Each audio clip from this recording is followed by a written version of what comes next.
So, who is the source of the unrest and degradation of our modern societies? Let's talk about it.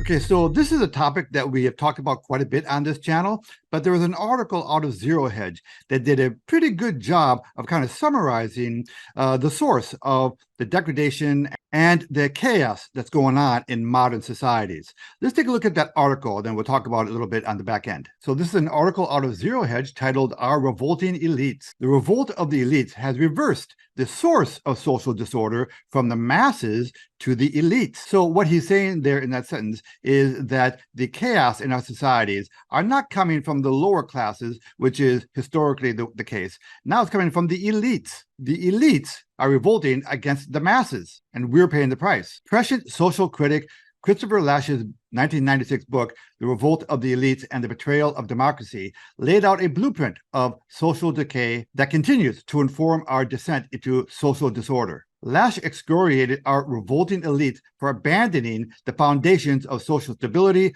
upward mobility, the middle class, and democracy in their race to enrich and insulate themselves in protected enclaves, neighborhoods, corporate suites, foundations, and institutions of fellow elites. In Lasch's analysis, America's elites are revolting against the obligations imposed on traditional elites to nurture the foundational values that support democracy, national purpose, civic pride, and moral order that restrains narcissism and greed as a means of protecting opportunities for advancement from the pillage of the wealthy. So there was a time in America where becoming wealthy was something to strive for. It was a good thing, and it was a moral thing, because when you acquired your wealth, you could do things to help society. You could help other people pull themselves up. You could burnish the values that America was founded on. But that has changed now. Now the elites are all looking out for themselves, and they are promulgating policies that keep you down. They want complete control,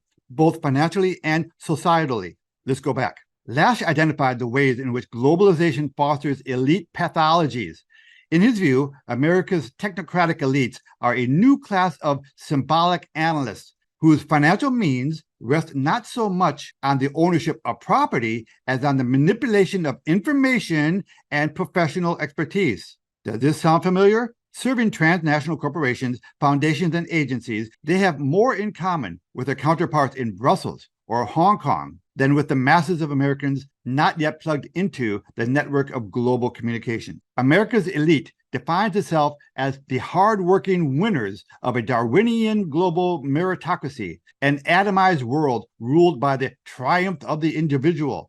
The new class has to maintain their fiction that its power rests on intelligence alone. Hence, it has little sense of ancestral gratitude or an obligation to live up to the responsibilities inherited from the past. It thinks of itself as a self-made elite, owing its privileges exclusively to its own efforts. In Lasch's view, the revolt of the elites has reversed the source of social disorder from the masses to the elite. Once it was a revolt of masses that was held to threaten social order and the civilizing traditions of Western culture. Today, it's the elite, those who control the international flow of money and information, preside over philanthropic foundations and institutions of higher learning, manage the institutions of cultural production, and thus set the terms of public debate.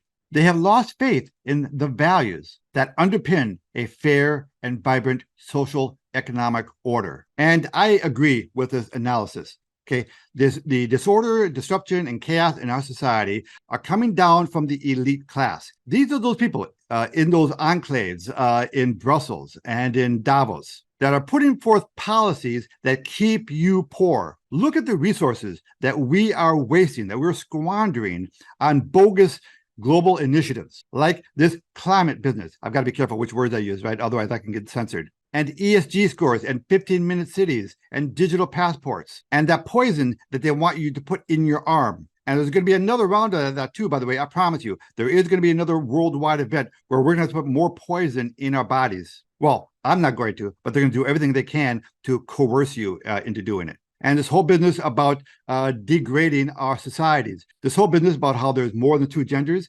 And if you push back on that, you will be demonized. You will be ostracized. You will be canceled.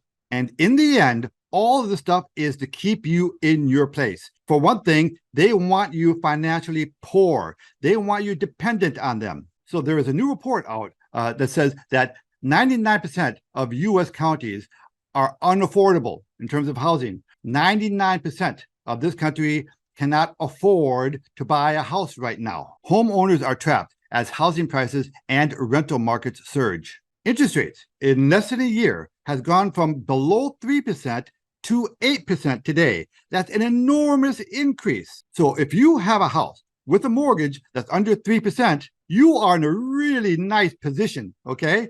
You're golden, but again, you're kind of trapped. You can't really sell your house because when you go to buy your new house, you're not going to have a 2.5% mortgage anymore. It's going to be 8% plus. So even though the value of your house might have gone up, you can't really take advantage of it. And for people who are getting into the housing market, your mortgage payments are going to be at least 150% more than it would have been just a year ago. 150%. And this is all, by the way, man-made stuff. This did not have to happen. We've had a coordinated effort by the world's central banks to spend years of easy money, printing money, giving away money, and now inflation is here and they're surprised. They're not surprised. This is by design, okay? This is a coordinated effort to keep you in your place. They want to make you so poor and so dependent on them that you're too busy trying to make a living, trying to make ends meet. They want to keep you poor and dependent. That's how they maintain their power. And while you're distracted about whether or not your little girl is really a little boy, or rushing to get the next round of poison in your arm, while you're distracted by those things, they're taking everything over. You can't afford your payments on your house anymore. Your bank is going to take it from you.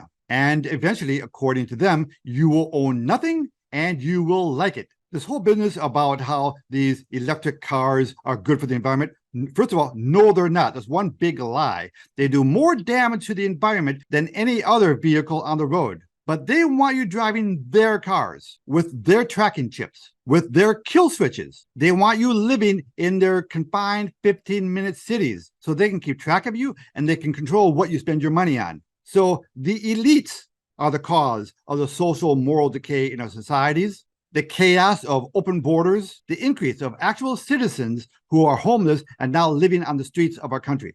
And this is why we have the mantra: reduce your exposure to your bank, put some of your money into gold and silver, and establish streams of passive recurring income. That is how you maintain a semblance of your personal freedom. So reach out to us and we'll help you get set up making some passive recurring income online. Can you do me a favor and support this channel by hitting that like button? Ed Anderson, live from Minnesota, signing out. Copy that.